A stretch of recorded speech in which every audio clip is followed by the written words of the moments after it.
Hey guys, welcome back to my channel. So today we are going to be talking about blending. I often get asked how I get my eyeshadows to look so blended, how do I get my crease color to look so diffused and not patchy, and it's something that most people struggle with. I can tell you for a fact, I was that person. I struggled with blending and it wasn't something that made sense to me until I realized that I needed to start with my lightest shade and build up to my deepest shade. I know that for some people that sounds a little like easy and common sense, but honestly for me it wasn't. So if you want to see how I got this look and how I do my blending, let's go. Hey guys, so today we are going to be doing a back to basics video. I often get asked, how do you blend? How do you get your eyeshadow to look so flawless and smooth? And it really is something that takes practice. I know it was something that I struggled with for a really long time. And even now I would say that I'm not necessarily like the best and the smoothest blender, but I have learned some things that have definitely made a huge difference in what my shadow looks like. So the first thing I'm going to tell you is you need a primer. I'm sorry, I was that person that felt like I don't need a primer. It's not necessary, but you do. So I'm going to start off by taking this Hourglass primer. You can use anything from MAC to Wet n Wild to drugstore, like whatever you're comfortable with, whatever is within your means. Try it out. Now, the reason why I say you need a primer is because I am somebody that tends to get a little oily on the lids. Just with normal wear, my makeup will start to crease. And if I apply a primer, I won't get that crease. It just doesn't happen. So if you are somebody that has dry lids, you're not going to need to do this. I'm going to go ahead and say that if you are somebody that sees creasing throughout the day, if you're somebody that notices that your foundation starts to wear off on your lids, you need a primer. I'm just going to take this puff. There's a little bit of powder on it from when I finished my makeup, and I'm just using that to press the primer in. If you are somebody that has the time to apply your primer, maybe go get your coffee, go do something else, then you don't need to set it. If you are somebody like me that typically gets ready and you're on a time crunch, set it. You're going to need a blending brush, period. You're gonna need it. So what does that mean? Something like this. These are blending brushes. As you guys can see, they fan out, they are soft, they are fluffy. This one here is a little bit more rounded, and as you can see, it's not as fluffy as this guy here. This one is a little bit more tapered and fluffy. So that means that your less fluffy brush or your more dense brush, because if I can tell you that this one has more bounce than this one. This one's going to help blend, but it's also going to add pigmentation. So it's going to help build your pigment. This larger one isn't going to give you a ton of color payoff, but it's going to be a nice one to blend. You have something like your MAC 224, which is a really great blending brush. This one will not give you a ton of color payoff. It's really fantastic though for blending. This one, the MAC one, I will tell you that they don't make it. This is a natural hairbrush. They make a synthetic version. I'm not a fan, so I wouldn't recommend this one, but I wanted to give you several examples. So for today, I'm going to be using these two Royal and Langnickel brushes. The smaller one is a BOM 45. These brushes are actually very affordable. Aw, mine is starting to peel. And the larger one is a BOM 44. All right, guys, I'm going to start off with the large fluffy brush, and I am going to be using this today. The reason why I'm going to start off with this palette is because I want to do something with color so that you guys can see what I'm talking about. I can go in with neutrals, but you're not going to get the same effect as something where I'm applying color to the lid. So I really want to give you guys a chance to see what I'm talking about. I am going to start off by taking this shade here And I am using the large brush, and I'm going to pick up the color, and I like to take the brush and place it in the middle and then start blending my way out. I'm not applying a ton of pressure. The other thing is I want you to take note of where I'm holding my brush. I'm not holding it here. The closer you hold it to the ferrule, the more pressure you're going to put. The further away from the ferrule, the more light and easy your pressure is, which means that you're not going to have uneven color placement, and it means that you're going to be able to just lightly disperse the color. If you hold the brush from here and you're blending, you're going to apply more pressure, and that means that wherever you place that first punch of color, it is going to leave a heavier mark versus lightly placing the color and blending. So I'm just going to pick up a little bit more. And then I like to notice that I started here, so right in the crease.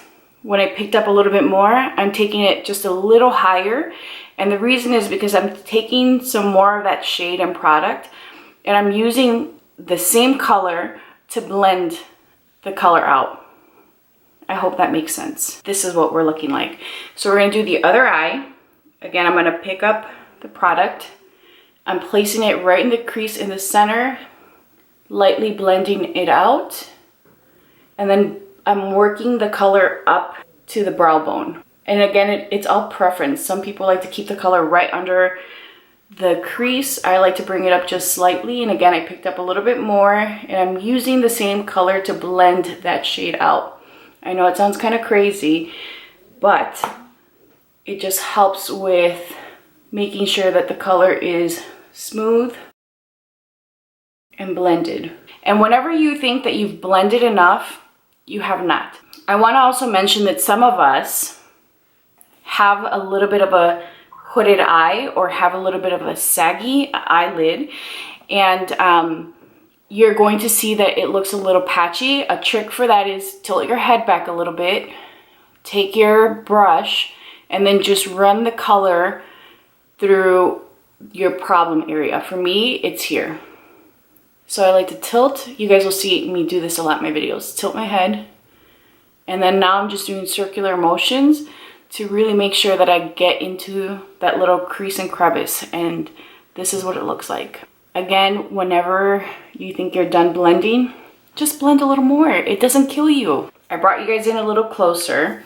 I'm going to take the smaller brush, and I am now going to add just a little bit more of definition to this look. And I'm going to take this dark shade here and Major Mahogany. I'm going to lightly pick it up on the more dense brush. I'm going to tilt my head back a little bit, and I'm going to find my crease, and I'm just going to do the same thing. Pay attention to where I'm holding my brush, and I am just adding that pigment right into the fold of my eye. Now, the reason why I went with the smaller one is because since it is a little bit more smaller and dense, I know it's going to deposit color and not blend it out. Notice that with this eye, it looks very blended and soft. There's no definition to the eye, whereas with this one, you can already see that there is definition to the eye. And again, it's just because this brush is placing the color and it's not blending it away. Now I'm just going to do circular motions to blend this brown up into Dragonfly, which is the first shade we used. So far we've used Dragonfly, which is the purple, and Major Mahogany, which is this brown shade. And then again, my problem area is here. So I am blending that little crease away. Notice a difference in the eyes. Soft and diffused. Soft and diffused with a little bit of definition.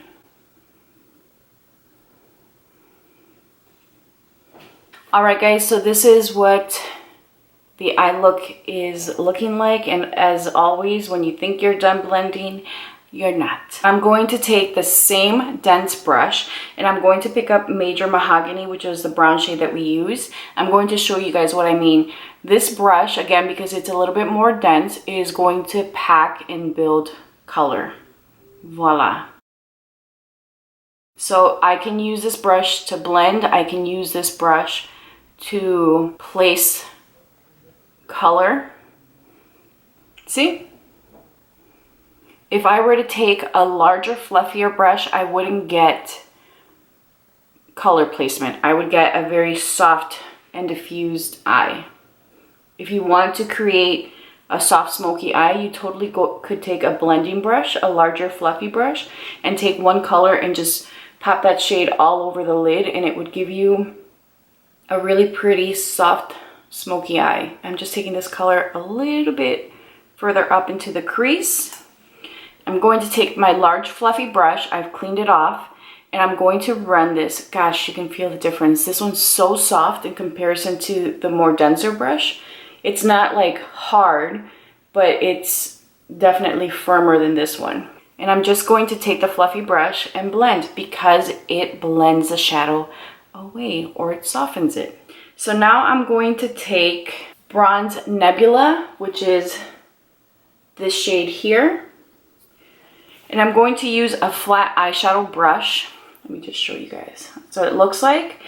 And I'm using this brush because it's a small, flat, dense brush, which means it's going to help deposit color. And it's, again, going to give you just a more dramatic application. And I like to use a flat brush because then I can go ahead and just carve the edge of my eye and then press where I want to deposit and blend color. Voila.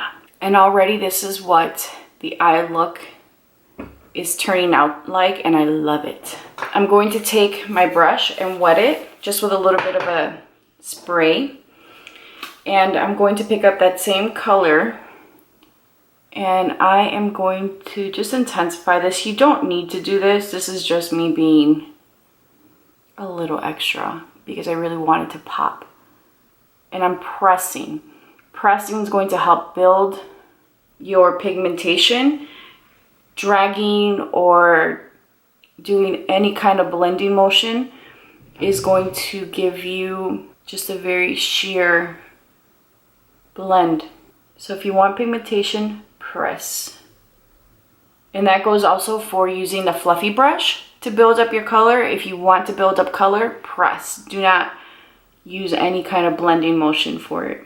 All right, guys, so here is what the eye look came out like. I just went ahead and took a liner and did a wing, but you don't need to do that. I really just want you to take a look at how it's blended, the color placement. I hope that this video was helpful to you guys. Let me know down below if you want to see more of these videos where I'm breaking down a certain technique. I really felt like it was helpful, and honestly, blending isn't easy. It's something that really requires effort, time, and just a little bit more knowledge. We've all been that person where you just apply one color on your lid and you think you look good. I was a victim of that. I was that person in the club with just one color on my lid thinking I looked bad. Can I just say, for the record though, I was a person that I got a late start on the makeup game, honestly. So for me, it's been really helpful just to think of it this way. You start off with your primer. You start off with your lightest shade. Your lightest shade could be a skin tone shadow. It could be some of your setting powder, whatever you want to use. And then you want to take your middle shade, which will be what you place into the crease. And the reason why you're placing a color in the crease is to help everything else blend and transition smoothly. So once you have that color in place, you would go in with your deeper shade to add definition. And again, you start off with your placement and then you blend it up depending on how high you want to take your color. I hope that this was helpful to you guys. Let me know if you have any questions down below. Please be sure to subscribe and hit that notification bell. I upload 3 videos a week, and like this video if it was helpful. Please leave me a comment down below letting me know what technique you'd like for me to break down or explain. Thank you guys so much for spending time with me, and I'll talk to you guys soon. Bye.